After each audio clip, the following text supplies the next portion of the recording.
gelek dezgeh û saziyên ragihandinê yên navxa û navdewletî ji yên tê dîtin guhdarî û nivîskî li Bakur û Rojhilata Sûriyê kar dikin.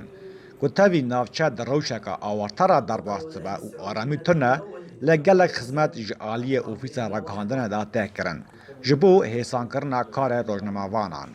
الحقيقة دائما الإعلام في المناطق الغير المستقرة هردم کار روزنامه‌گریه لناوچه نه آرام ج عالی سیاسی آبوری و جواکی دا راستی استانگیان تین و ام جی لناوچه نه آرام ج عالی سیاسی دا کار دکن آزادیا را گهاندنی باشه برانبری نه آرامی لناوچه هی دانوستاندنا بریوبریا ناوچه را و ریخستن جواکا سویر را باشه لی دانوستاندن بسازین اولکاری و هزین لشکری را چونکی دجواری هیا او جیودگر روشانه آرامیک و نافچت را در باز دبه.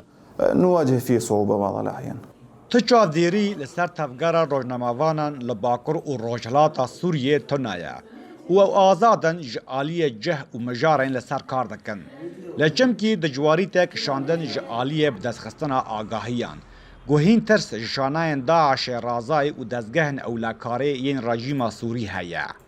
Niha bi giştî rewşê ragihandinê yê Bakur Rojhilatê Sûriyê eger merê binêre beramberî herêmên dîtir wek hikûmeta Sûriyê ew opozisyonê em dikarin bibêjin baş e. Taybetî li Reqqa ew Tabqa min bêjin bibêjin herêma Furat û Dêrezorê rewş çawa ye hinek caran tasarrufatên ferdî hene hinek hêzên ewlekariyên li vê derê asayîş meselen aliyê têkiliyê wan bi rojnamevana ra belkî hinekî carna pirsgirêk derdikevin ew jî tasarrufatên ferdî ne lê bi giştî baş em dibînin.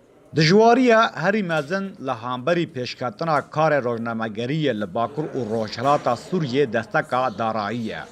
Ku desteka darayî carna tê rawestandin û carna kêm dibe. Ew jî dibe sedema rawestandina hin dezgehên ragihandinê an lawazbûna karê wan.